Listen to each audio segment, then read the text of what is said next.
that one worked. You seem so, mellow energy right now. I am super mellow, but that's going to change real quick because we're just going to be fangirling this whole episode. This is all we're going to do today. We really are. We really are. Welcome to Story Sirens, the podcast where we deep dive into myths and legends from around the world. And this month in particular, we are deep diving into myths and legends from our fave movies. My name is Yenny. And I'm Sarah. As our fourth week into Mythological Movie Month rolls on in, we've given you a blast from the past with Jurassic Park. An adventure into the myth of the last unicorn. And a magical experience covering Howl's Moving Castle. But these have all been movies from the relative past. Mm-hmm. And while we love our comfort movies, because surely these are all comfort movies, there is a new movie that has taken over all of our spare time. You could say it's a golden movie. One that really lets you be free from the real world for a bit. And it's all about demon hunters. And not just any demon hunters, but K-pop demon hunters. I will be your little soda pop Saja boys. We're cute and savage. Who's the baddest? Us. Hello. All right, so obviously Yenny and I have been way obsessed with the new Netflix movie, K-pop Demon Hunters. And now that it's been out for a month or so, we have loved seeing it take over. I'm serious. Take over completely the internet. No matter the social media app, we're sure you've come across some art piece or movie clip or meme about this movie. And so we thought, why not cover this movie during our Mythological Movie Month?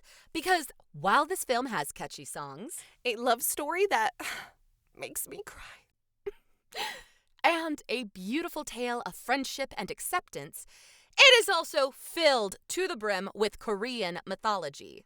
And what better way for us to honor the film than by chatting about all the big and little moments throughout the film showcasing Korean myth and folklore.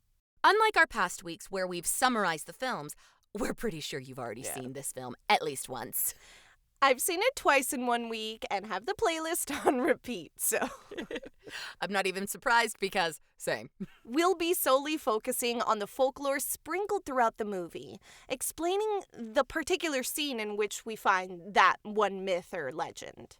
But just in case some of you haven't seen the film, which I am judging just a bit if you haven't. Be nice, Yenny. Be nice. Spoilers of the film are ahead. So pause this episode, go watch the movie, and come back. Bye-bye. And here is a quick premise of the movie. The story follows the fictional K-pop trio Huntrix, which consists of Rumi, Mira, and Zoe. The world knows them as superstars, but the demon world knows them as the scourge of their existence.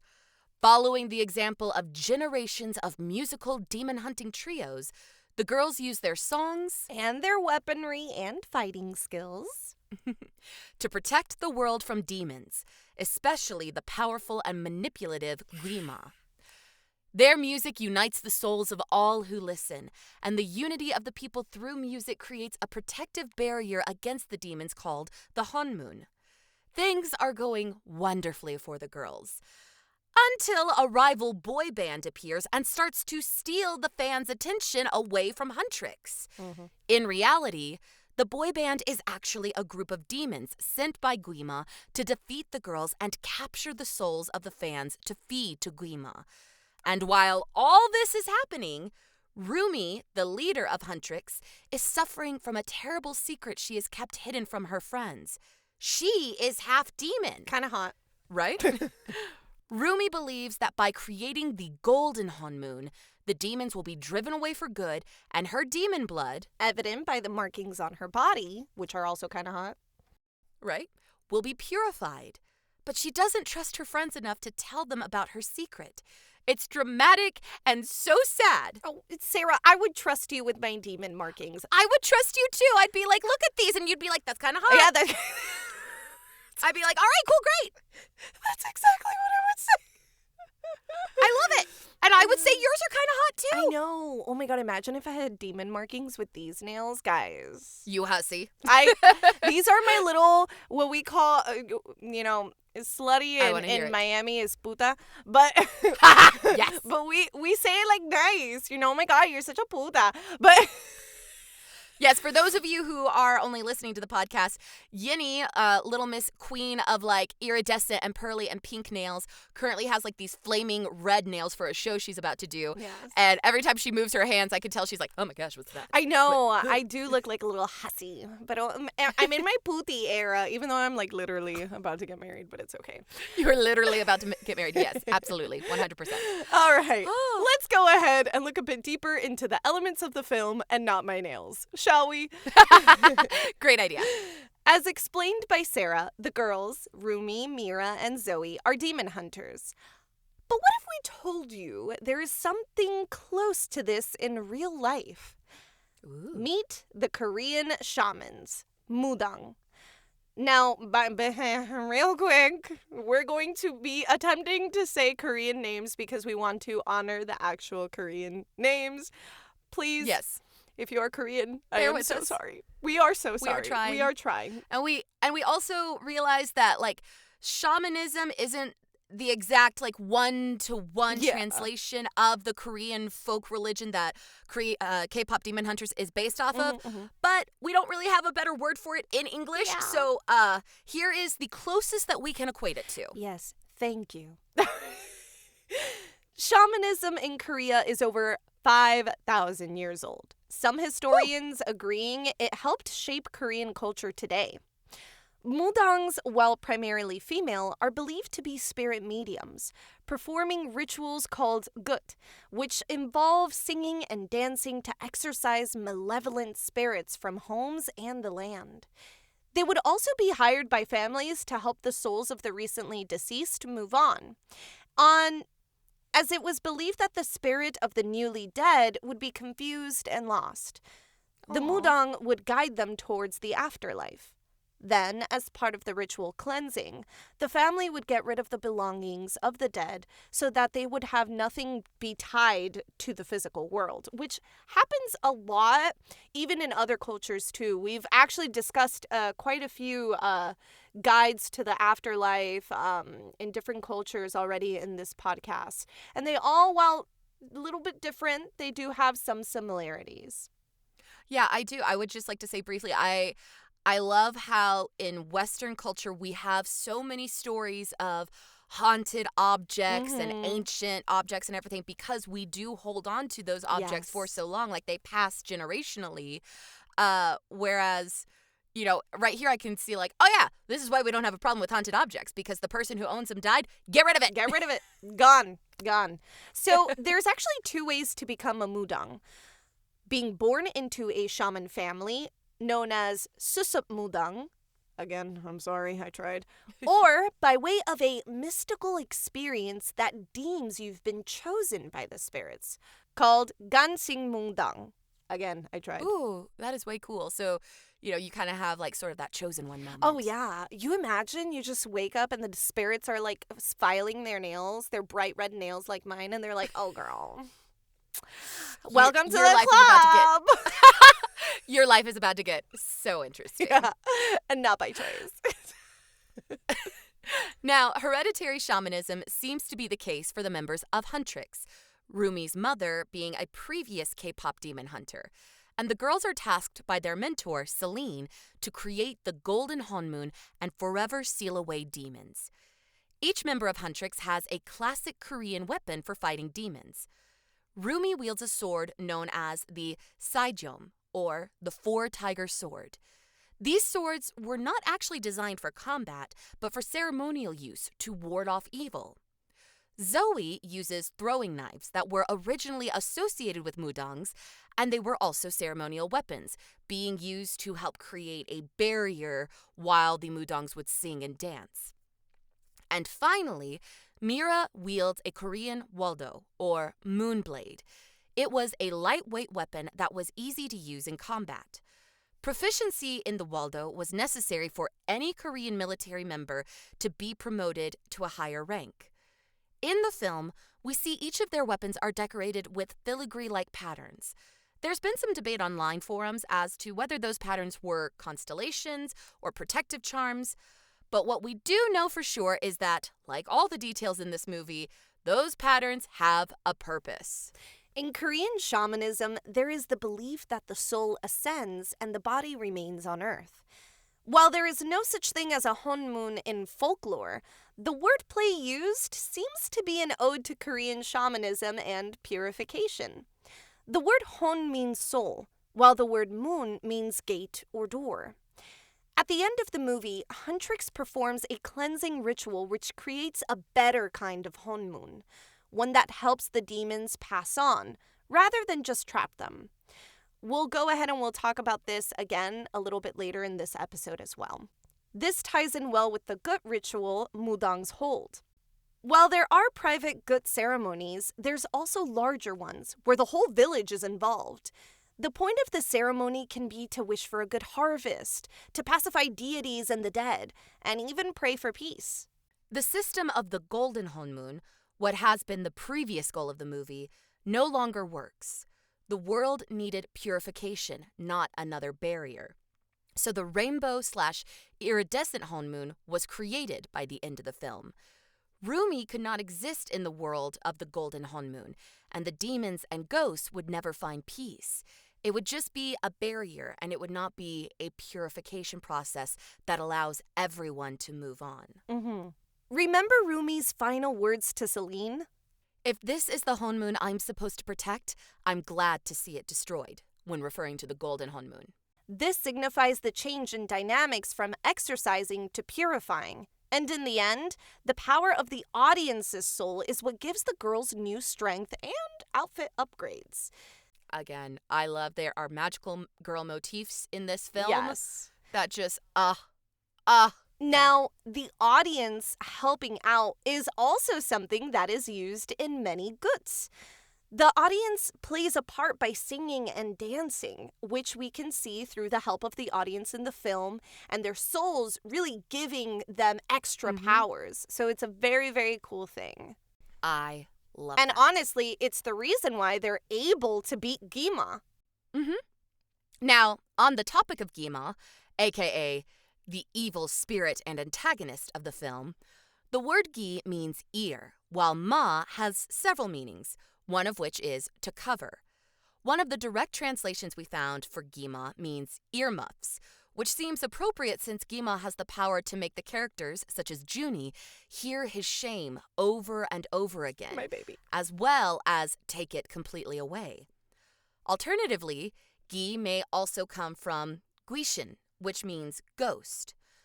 Gima is seen surrounded by demons, which we all know are spirits and ghosts of the deceased, left to live for eternity with their shame. And his powers of shame can also attack the living. The girls are fighting their own inner demons throughout the film. Rumi with the obvious battle of fighting her demon heritage, and actually becoming suicidal near the end of the movie because she believes she's nothing more than a mistake. Mira being insecure that she's not actually lovable because she's known as the wild child, even referring to herself as, quote, overly blunt, short-fused, highly aggressive. These descriptors scream therapy talk. Right?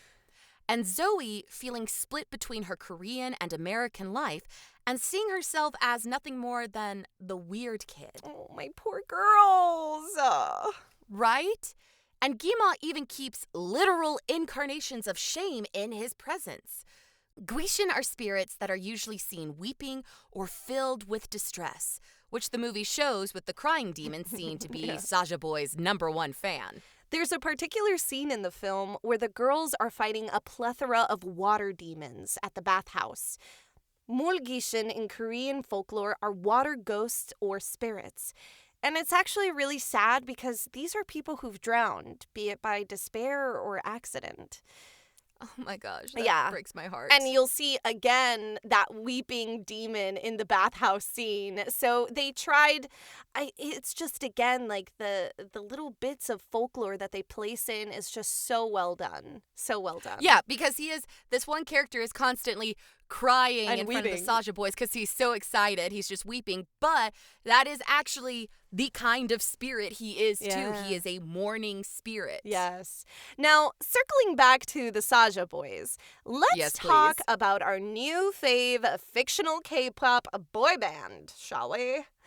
Yes. The word Saja means lion, which we can see in their band mascot and symbol, right? But that isn't all.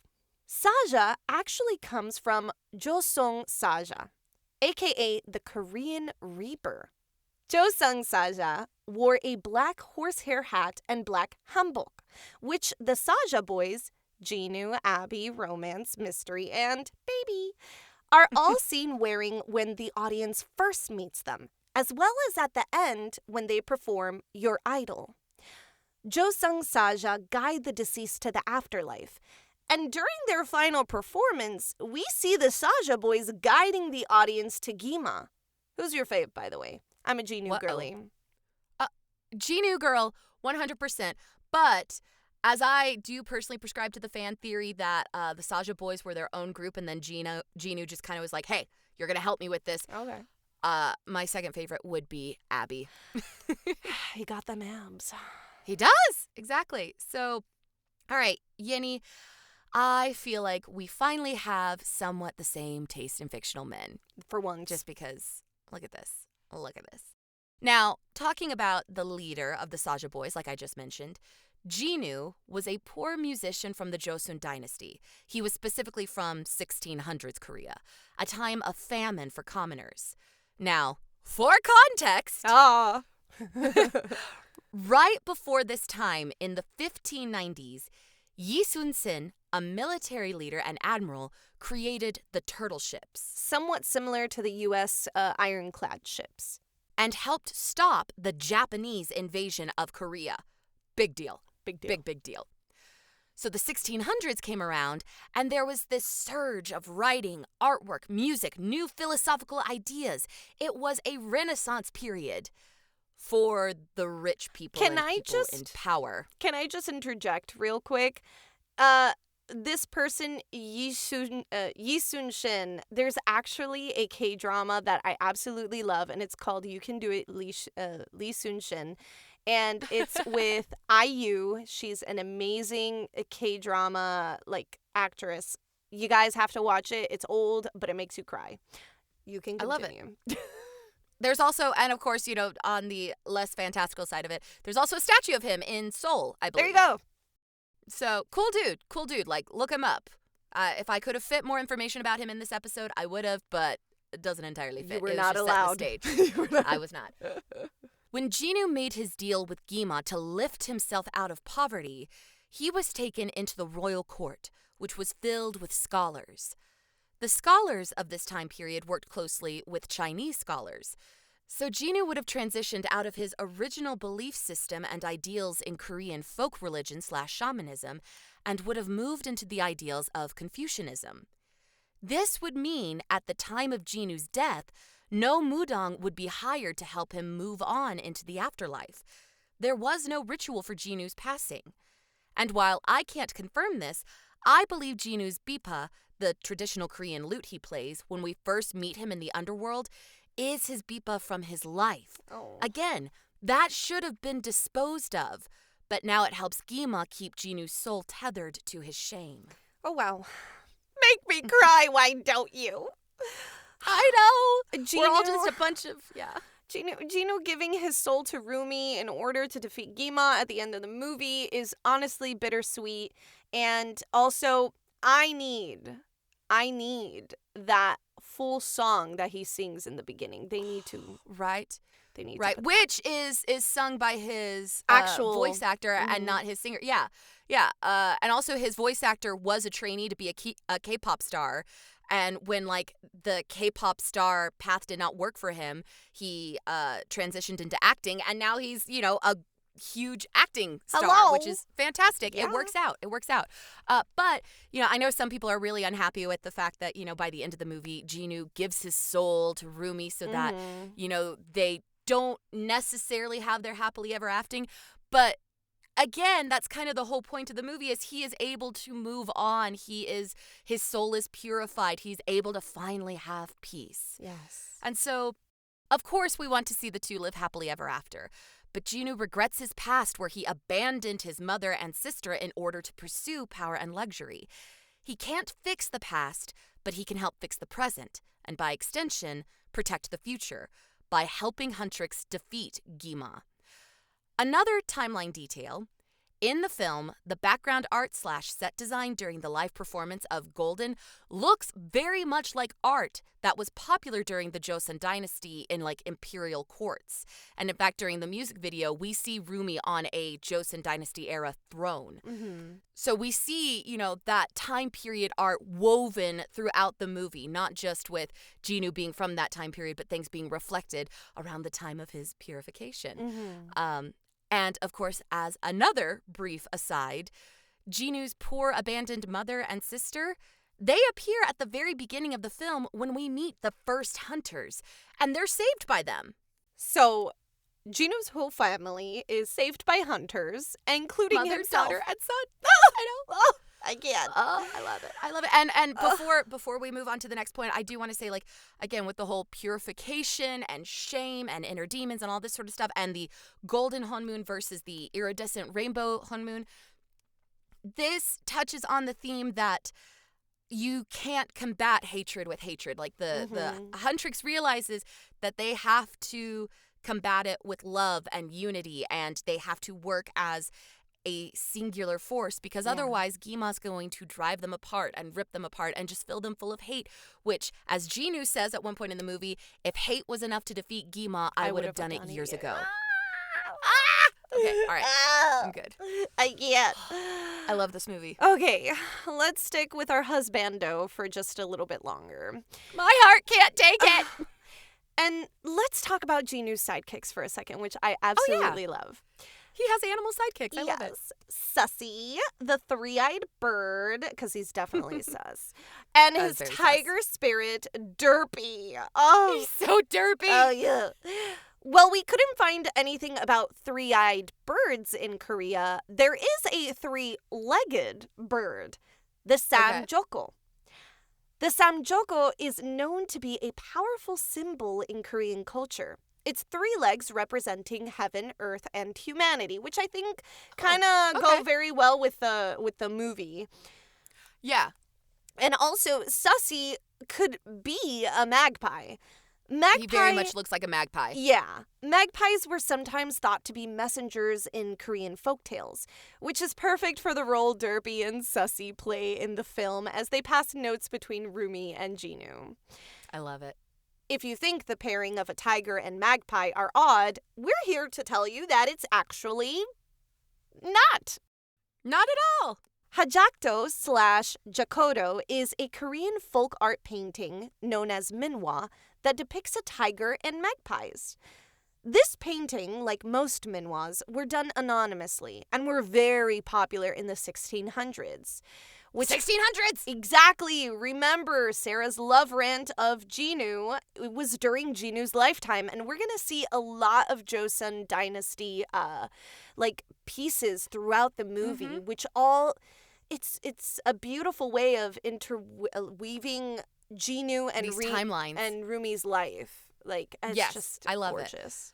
Yeah, like we said, with the set design looking like, the artwork and the throne. So the minhwas, these paintings, were for everyday people, not nobles. Like this, minhwa means the art of the people. And it was a satirical art form, so another reason that they were done anonymously. The tigers often looked silly, while the magpies would be seen sitting in the tree looking down on the tiger. Now, this is significant because the tiger is the national animal of Korea. And so tigers in artwork were often representative of authority figures, the ruling class, people with power, who were often doing idiotic things that the common man did not agree with. Thus, the magpie represented the common people who were frustrated and annoyed with the things the nobles were up to. As well, finely crafted hats were often symbols of authority. Jinu made the hat for the tiger, but the magpie, the people, kept taking it. Or maybe it's just because Sussy is a magpie and magpies are just little thieves. And that's the whole point of the stealing the hat joke. Who knows? You come up with your own decision on that one. But for another important question for the animal sidekicks, why is the tiger blue? Simple. The creative director wanted the tiger to look more magical. And he does. And he does, all in his derpiness. All this hat talk reminds me to chat about accessories. Yes, I love it. One in particular that has me reeling. Sarah. Are you reeling in your feelings? My feels. Compose yourself. We have a podcast to get through. How can I when Ginu has the bracelet that reminds him of Rumi? And that not date. We were robbed of that aquarium scene, Sarah. Oh my gosh. If you know, you know. If you don't, go on Instagram. It's everywhere. Then you can suffer like us. Yes.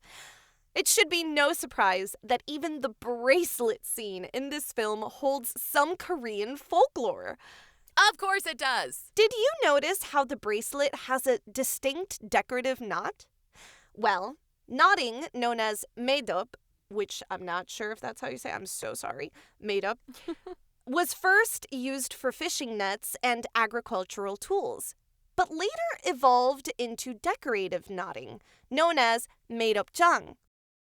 The knots were placed in ornaments, talismans, clothing, and other accessories. Its main focus to show and mean peace and happiness. It should be even less of a surprise that these decorative knots were very popular during, guess. The Joseon Dynasty? Exactly. No wonder Ginu asked to keep the bracelet. To Rumi, it may just be a cute bracelet. But to Ginu, it reminds him of his past, where these decorative knots represented dignity and prestige, something that he fights with. He fights with his dignity, but he wanted prestige, right? He wanted prestige. Ginu and Rumi's bracelet could be the apricot knot, or mewa, which symbolizes perseverance, hope, and renewal. Now, I say could be because I couldn't really find any symbols of 6 loops that is shown in the film.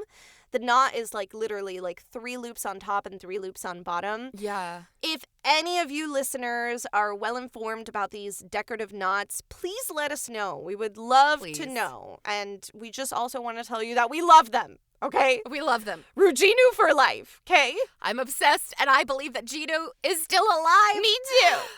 Me too. All right, so let's stay on the topic of accessories. Man, we're doing really well with staying on the topic of these. We're right? Rolling. Right?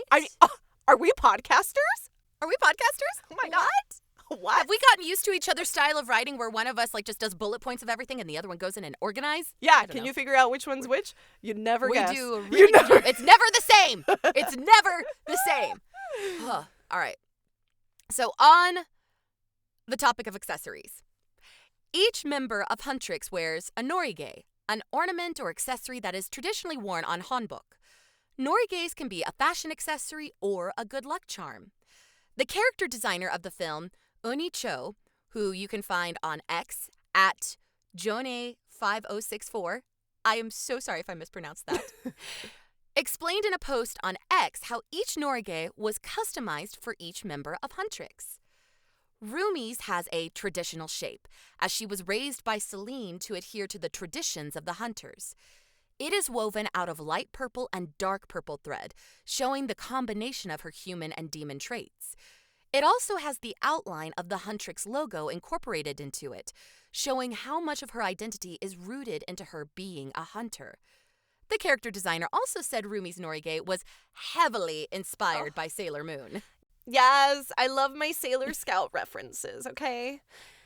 Mira's norige is pink and features twin tails, mirroring her hairstyle, and also has hearts incorporated into it, which I find really funny that she's supposed to be this super blunt character, but when she's at home, she has the fuzzy shirts, bows. She has a fuzzy shirt, bows, she's a lot more sensitive than she lets on, and so many of her accessory motifs. There's just like hearts, hearts, hearts, Yes. hearts. I think it's adorable. I do too. Now, we know that in the center of the norige are charms that look like Rumi and Zoe, representing how Mira sees them as family. And we also know that Mira didn't exactly have a good relationship with her family, as claimed by her fans in the film.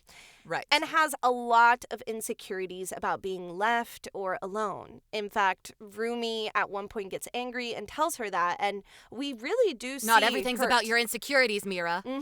We do see, like, hurt and that barrier, that wall that Mira creates really start crumbling. Yeah. In fact, she's the first one to really be taken by Gima and placed into the shame. Yeah.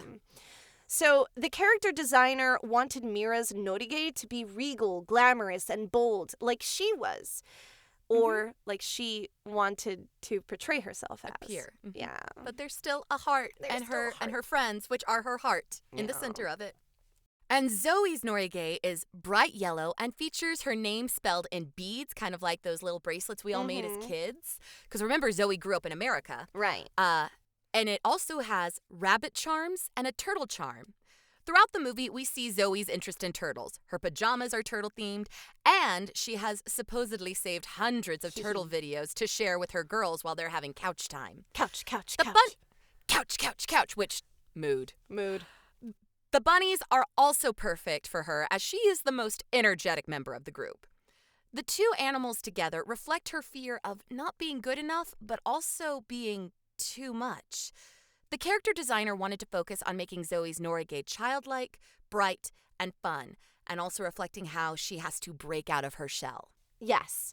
And speaking of which, while we did talk about the weapons beforehand, we did want to express one other thing that we found. While you might have not noticed it in the first watch, we didn't. Because we didn't. The color of the girls' weapons actually change throughout the movie. From a bright pink to a white, soft bluish hue. This could be because of many reasons, but we'd like to think that the color pink signified their hatred for the demons. The honmun, when ripping, turns pink in itself, right? It's destructive. Yes. But in the final scene, when Jinu gives his soul to Rumi, crying, her weapon turns white. The change of color from pink to white can signify purification. They are no longer killing demons, but instead purifying them. I mean, maybe a couple are dying just because those are the ones that are like really evil and bad. But for the most part, I love when Zoe, kills Mystery and she's like, "You're just my type! You're just my type!" I love it. I feel like that would be me. I would. You're just my type. Oh, well. Hold up. Alex and Jared, hot demon men? Hello. Kind of into this. Hello. I need to go tell my husband that he is busy later today. Ooh, Sara! Guinea, you're thinking the same thing. I just said it. Oh, look at me giving you my dirty thoughts. You with your hussy nails. My hussy nails. Your hussy nails. And as one last little accessory note, while this may just be our fangirling brains looking for meaning, I'd also like to mention the star accessory. Rumi wears a star at her throat in her golden costume, and Jinu wears a star earring during the end of the movie during Your Idol. These are two very pivotal scenes for them. Mm-hmm. Rumi struggles with her voice, and Jinu struggles with the voice of shame in his ear. Oh, the shame. My poor babies. Maybe now they're wearing stars for each other. Oh, 100%. I totally believe that now. Especially because, we could say that they're each other's guiding star. I mean, yes. And I would also like to mention, we didn't write this in the script, but the fact that Jinu's demon eyes don't last when he is looking at Rumi. His eyes are yellow. His human eyes come back. Yeah, his human eyes come back, and I love them. I love them so much. And of course, there's plenty of commentary about K-pop culture in the movie, which we're going to talk about right now. We're moving on from mythology to real life stuff. Oh, yeah. We're going into modern media real quick. So, one example is after a successfully completed tour, the Huntrix girls are ready to relax and do nothing but couch, couch, couch, couch, couch, couch, couch. But then their newest single is released, albeit because Rumi releases it. And they realize that they have to begin promoting the song and rehearsing for live performances that same exact night. I feel exhausted for them. Exactly. And many K-pop fans know the strenuous lifestyle many K-pop artists have.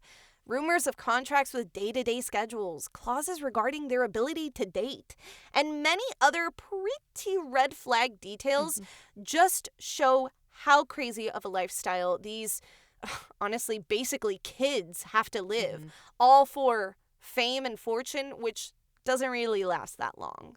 Right, which, I mean, honestly, that could be its own whole topic for Story Sirens of, the myth and exchange of fame and fortune. I mean, this kind of equates to, making a deal with the devil of, like, what are you willing to trade in order for fame? Yeah. And how long is that fame going to last, which we'll touch on here in just a second.